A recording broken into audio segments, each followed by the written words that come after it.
శ్రీకైవల్యపదంబు చేరుటకునై చింతించెదన్ లోకరక్షైకారంభకు భక్తపాలన కళా సంరంభకున్ దానవోద్రేక స్తంభకు కేళిలోల విలసదృగ్జాల సంభూత నానా కంజాత భవాండ కుంభకు మహానందాంగనాడింభకున్.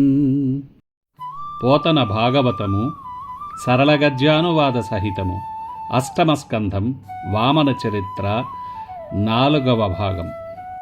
పరీక్షన్ మహారాజా, ఆ విశ్వరూపంలో ఒక పాదం కింద ఉన్న భూమండలం పద్మానికి అంటుకొన్న చిన్న బురద ముద్దవలే ఒప్పింది. ఇంకొక పాదం మీద ఉన్న ఆకాశం పద్మం మీద వాలిన తుమ్మెదవలే ప్రకాశించింది. జగములెల్ల దాటి చెనిన త్రివిక్రము చరణ నఖర చంద్ర చంద్రికలను బొనుగుపడియ సత్యమున బ్రహ్మతేజంబు దినసకరు నిరుచుల దివ్యవోలే. ఆ సమయంలో అన్ని లోకాలకు దాటిపోయిన త్రివిక్రమదేవుని కాలికోళ్ల కాంతికి సత్యలోకంలోని బ్రహ్మతేజస్సు సూర్యుని ముందు దివిటీవలే వెలవెలపోయింది. సంసార బంధాలను తెంచుకొని మోక్షాన్ని పొంది బ్రహ్మలోకంలో నివాసం చేస్తున్న మరీచి మొదలైన వారు, సనందుడు మొదలైన యోగీంద్రులు, ఆకారం ధరించి అక్కడ మారుమ్రోగుతున్న పురాణాలు, తర్కశాస్త్రాలు, వేదాలు, వేదాంగాలు, ఇతిహాసాలు, ధర్మశాస్త్రాలు, మహాజ్ఞానులైన పుణ్యాత్ములు ఆ మహావిష్ణువు పాదాన్ని దర్శించారు. ఆ పాదానికి భక్తితో మ్రొక్కినారు. మనస్సులలో మేము భావిస్తున్న పెన్నిది కనిపించిందని, ఈనాడు ధన్యులము అయినాము అని అనుకున్నారు.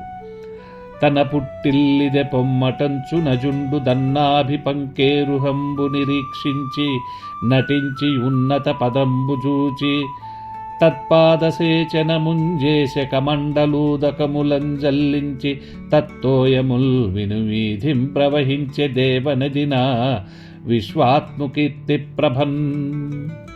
మహావిష్ణువు బొడ్డు తామరను చూచిన జన్మస్థానం ఇదే సుమా అనుకుంటూ బ్రహ్మదేవుడు సంతోషించాడు. తన కమండల జలంతో స్వామి పాదాన్ని కడిగినాడు. ఆ జలధారలు భగవంతుని కీర్తి కాంతితో నిండి ఆకాశంలో దేవనదిగా ప్రవహించాయి. యోగ మార్గంబుననూహించి బహువిధ పుష్పదామంబుల పూజ చేసి దివ్యగంధంబులు తెచ్చి సమర్పించి ధూపదీపములతోడనిచ్చి భూరిలాజాక్షతంబులు సల్లి ఫలములుగాని కలిచ్చి రాగముల పొగడి శంఖాది రవముల జయఘోషములు చేసి కరుణాంబునిధి త్రివిక్రమయంటంచు బ్రహ్మ మొదలు లోకపాలురుగునియాడివెల్ల దిశల వనచరేశ్వరుండు జాంబవంతుడరిగి చాటి భేరీధ్వని వెలయజేసి విష్ణు విజయమనుచు.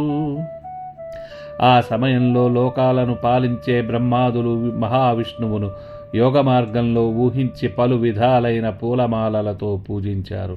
మేలైన సుగంధ వస్తువులు, ధూపదీప నైవేద్యాలు సమర్పించారు. వేలాలను, అక్షతలను చల్లారు. ఫలాలను కానుకగా పెట్టారు. సంతోషంతో పొగడినారు. శంఖాలను ఊదినారు. జయ జయ నాదాలు చేశారు. కరుణాసముద్ర త్రివిక్రమదేవ అని కొనగాడారు. భల్లూకరాజైన జాంబవంతుడు అన్ని దిక్కులలో ఢంకా మోగించుతూ విష్ణుదేవుని విజయాన్ని చాటాడు. అటు తర్వాత విష్ణువు మెల్లగా వామన రూపాన్ని ధరించాడు. ఇంద్రాది దేవతలను గెలిచిన రాహుహేతి, ప్రహేతి, విప్రచిత్తి మొదలైన రాక్షసులు ఇతడు 3 అడుగుల నెపంతో ప్రపంచమంతా ఆక్రమించుకున్నాడు. ఈ పొట్టివాడు ఎదురులేని మహిమతో లోకాలను స్వాధీనం చేసుకొని వీటిని ఇంద్రాదులకు ఇస్తాడు. ఈ బ్రహ్మచారి తప్పించుకొని పరిగెత్తిపోకుండా పట్టి చంపివేయాలి అంటూ బెదరిస్తూ కేకలు వేస్తూ యుద్ధానికి సిద్ధమయ్యారు. గండ్రగొడ్డళ్ళు, అడ్డకత్తులు, ఈటెలు మొదలైన ఆయుధాలు ధరించి చెలరేగి అన్ని వైపులా మూగారు. దానిని చూచి విష్ణు సేవకులైన సునందుడు, నందుడు, జయుడు, జయంతుడు, విజయుడు, ప్రబలుడు, ఉద్బలుడు, కుముదుడు, కుముదాక్షుడు, గరుడు, పుష్పదంతుడు, విశ్వక్సేనుడు, శృతదేవుడు, సాత్వతుడు మొదలైన సేనాపతులు 10,000 ఏనుగుల బలంతో కూడిన వారు తమ తమ సైన్యాలను, ఆయుధాలను సమకూర్చుకున్నారు. అప్పుడు బలిచక్రవర్తి శుక్రాచార్యుని శాపాన్ని తలంపునకు తెచ్చుకొని రాక్షసులతో ఇట్లా అన్నాడు: ఓ రాక్షస వీరులారా, ఆగండి, యుద్ధానికి వెళ్ళకండి, మనకు ఇది సమయం కాదు. సర్వప్రాణుల సుఖాలకు దుఃఖాలకు అధికారి అయిన దేవుని ఓడించడానికి మనకు సాధ్యం కాదు. మొదట మనకు రాజ్యాన్ని ఇచ్చాడు, దేవతలకు చేటు కలిగించాడు, ఇప్పుడు దానికి వ్యతిరేకంగా చేశాడు. అటువంటి దేవుని ఏమనగలం? ఇది మన అదృష్ట ఫలం. పలుసార్లు భయపడి పారిపోయిన విష్ణు సేవకులు ఇప్పుడు మిమ్మల్ని ఎదిరించడం దైవ నిర్ణయం. మనకు అదృష్టం అనుకూలించినప్పుడు శత్రువులను జయించుదాము, ఇప్పుడు వద్దు. అంతేకాక రాజైన వాడు పెక్కు కోటలు, మంత్రులు, సైన్యాలు, మంత్రాలు, ఓషధాలు, తెలివితేటలు ఉన్నప్పటికీ కాలాన్ని గమనించి ఓర్పుతో ఉపాయంతో యుద్ధం చేయడం మంచిది. ఇప్పుడు శత్రువులతో యుద్ధానికి పూనుకోవడం తగదు. మనకు అనుకూలమైన సమయంలో గెలవవచ్చు. అనవసరమైన శ్రమ పడకుండా తొలగిపోండి అంటూ బలిచక్రవర్తి పలికాడు. అప్పుడు విష్ణు భటులకు భయపడి రాక్షసులు రసాతలానికి వెళ్ళిపోయారు. అటు పిమ్మట యాగంలో సోమపానం చేసే చివరి దినాన విష్ణువు అభిప్రాయాన్ని తెలుసుకున్న గురుడు బలిచక్రవర్తిని వర్ణపాశాలతో బంధించాడు.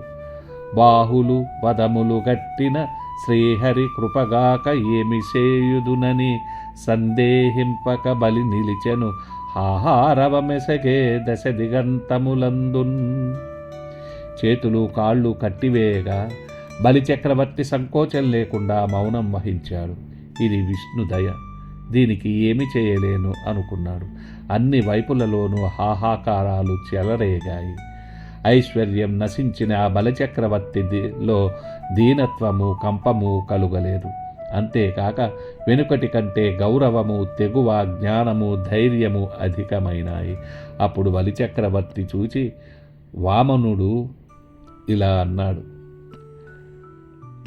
ఓ ధనుజేంద్ర, 3 అడుగుల నేల ఇస్తానంటివి. భూలోకము చంద్రసూర్యుల దాకా ఉండే స్థలము నాకు 1 అడుగైనది. స్వర్గలోకం ఇంకొక అడుగైనది. నీ సంపదంతా ఈ 2 అడుగులైనది. ఇక 3వ అడుగు ఎక్కడుంది చోటు? ఇస్తానన్న అర్థాన్ని ఇవ్వని వాడు నరకాన్ని పొందడం నిజం. అందువల్ల కొంతకాలం నరకానికి వెళ్ళు.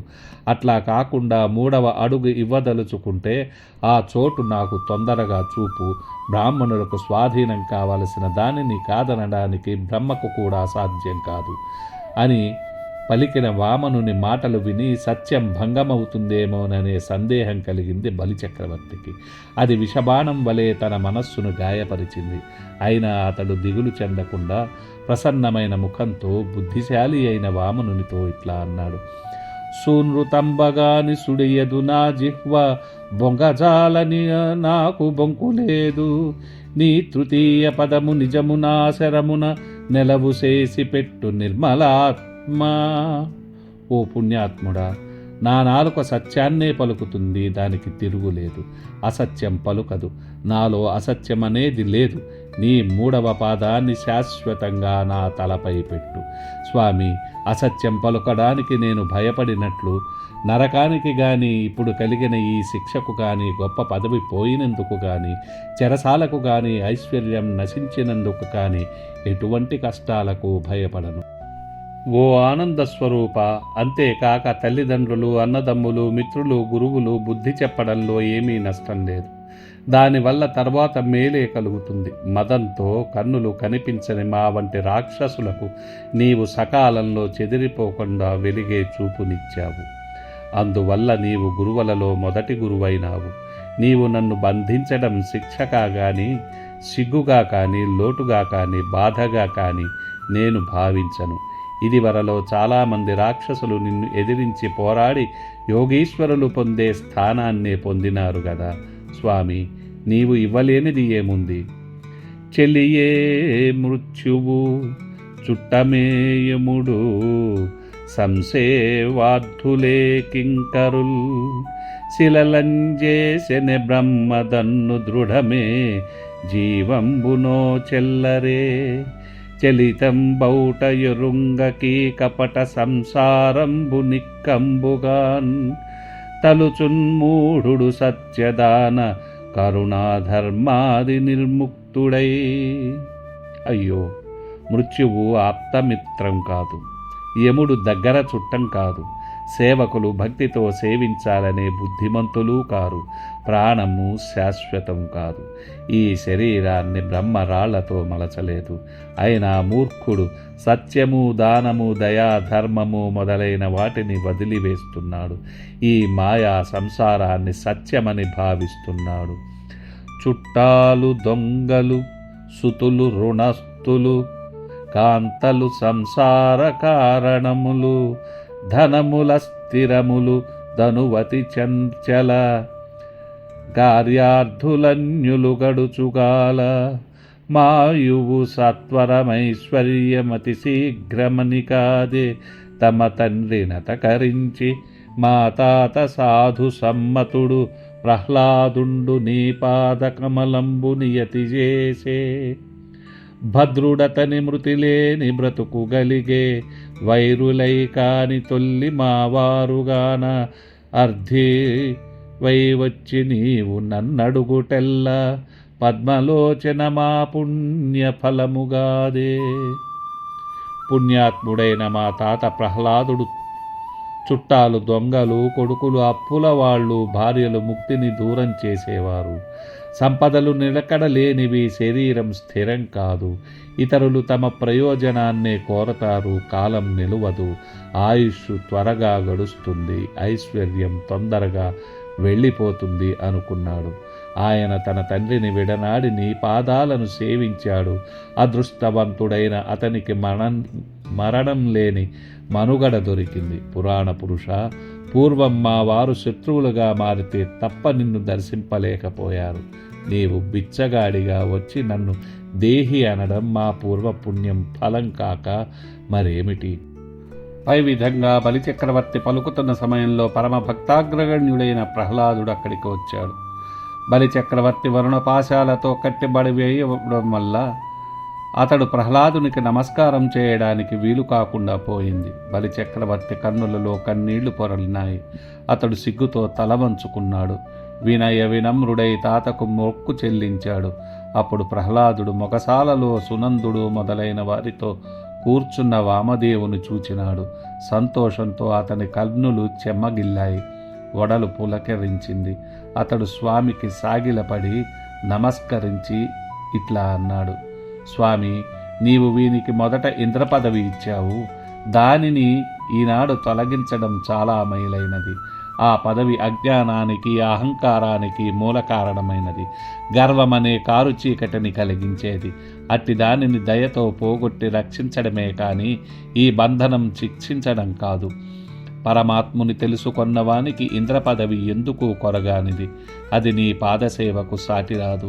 ఇంద్ర పదవిలో గర్వం పెరిగి కన్నులు కనిపించవు, చెవులు వినిపించవు, మనస్సుకు మైకం కమ్ముతుంది, నిన్ను మరచిపోతాడు. అటువంటి పదవిని విడిపించి వీనికి గొప్ప ఉపకారమే చేశావు అని పలికి జగదీశ్వరుండు నిఖిలలోక సాక్షియునగు నారాయణ దేవునకు నమస్కరించి ప్రహ్లాదుండు పలుకుచున్న సమయంబున తతమత్తద్విపయానయై కుచ నిరుంధోళ సంయానయై ధృతభాష్పంబు వితానయై కరయుగాధీనాలికస్థానయై పతిభిక్షాం మమ దేహి కోమలమతే పద్మాపతేయంచున్ దత్సతి వింధ్యావళి చేరవచ్చే ద్రిజగద్రక్షామనున్వామనున్. ఆ సమయంలో బలిచక్రవర్తి విని భార్య వింధ్యావళి కన్నీరు కారుస్తూ మందగమనంతో అచ్చటికి వచ్చింది. ఆమె వక్షస్థలం నిండా గట్టిగా పైట చెరగు బిగించుకొని ఉంది. రెండు చేతులను నుదటిపై జోడించి, దయామయ లక్ష్మీపతి, నాకు పతిభిక్ష పెట్టు అంటూ ముల్లోకాలకు ప్రభువైన వామనమూర్తిని వేడుకొన్నది. స్వామి పాదాలకు మ్రొక్కి ఆ ఇల్లాలు ఇలా అన్నది: ఓ లోకపూజ్యుడా, లోకాలను నీవు సంచరించే విహార స్థలాలు, లోకాలకే రాజువు నీవు.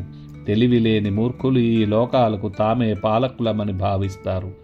స్వామి, లక్ష్మీ ప్రాణేశ్వరుడవు, ఆశ్రితుల పాలిటి కల్పవృక్షానివి. నా భర్త కాదు, లేదు, పొమ్ము ఇవ్వను అని నిరాకరింపలేదు. మూడు లోకాల రాజ్యాన్ని నీకు దారపోసినాడే. అటువంటి ప్రాణేశ్వరుణ్ణి ఎందుకు బంధించినావు? పై విధంగా ప్రహ్లాదుడు వింధ్యావళి విన్నవించిన తరువాత బ్రహ్మదేవుడు వచ్చి వామనస్వామితో ఇలా అన్నాడు: ఓ దేవదేవ, దేవవంద్య, జగన్నాథ, పరమాత్మ, నీవు మహాదేవుడవు, అన్ని ప్రాణులను కాపాడి అభివృద్ధి చేసేవాడవు.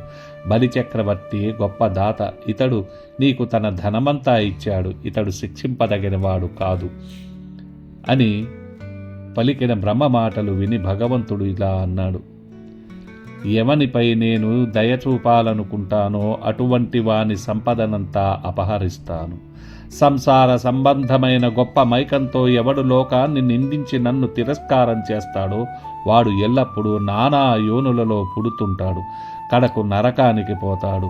ఎవడైతే ధనానికి, వయస్సుకు, రూపానికి, విద్యకు, బలానికి, ఐశ్వర్యానికి, వృత్తికి, జన్మకు సంబంధించిన గర్వాన్ని విడిచిపెట్టి ఎల్లప్పుడూ నిర్మలంగా ఉంటాడో అటువంటి వానిని ప్రీతితో కాపాడుతాను.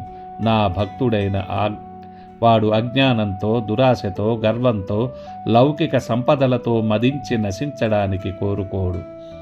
బద్ధుండై గురుశాపతప్తుడై తా బంధు వ్రజత్యక్తుడై సిద్ధైశ్వర్యము కోలుపోయి విభవ క్షీణుండునై పేదయై శుద్ధత్వంబును సత్యముంగరుణయున్ సొంపేమియుందప్పడు బుద్ధుండై ఈయజయాఖ్యామాయ గెలిచెం పుణ్యుండి తండల్పుడే. ఈ పుణ్యాత్ముడు బంధింపబడినాడు, గురువు శాపం వల్ల పరితాపానికి గురి అయినాడు, బంధువుల నుండి విడువబడినాడు, ప్రాప్తించిన అధికారాన్ని, ఐశ్వర్యాన్ని కోల్పోయి పేదవాడైనాడు, అయినా నిర్మలంగా ఉన్నాడు. సత్యాన్ని, దయను, సన్మార్గాన్ని వదలకుండా ఉన్నాడు. జ్ఞాని అయి గెలవడానికి సాధ్యం కాని మాయను గెలిచాడు. ఇతడు మహనీయుడు. సావర్ణి మనువు వేళను దేవేంద్రుండగునితండు దేవతలకు దుర్భావితమగునా చోటికి రావించెదనంత మీద రక్షింతుదయన్. సావర్ణి మనువు కాలంలో ఇతడు దేవతలకు ప్రభువై దేవేంద్రుడవుతాడు. ఊహించడానికి వీలు కాని ఆ పదవికి నేనే పిలిపిస్తాను, దయతో కాపాడుతాను. ఈ విధంగా వామనుడు సంపాదించి ఇచ్చిన 3 లోకాల సామ్రాజ్య సంపదను దేవేంద్రుడు తిరిగి తీసుకున్నాడు.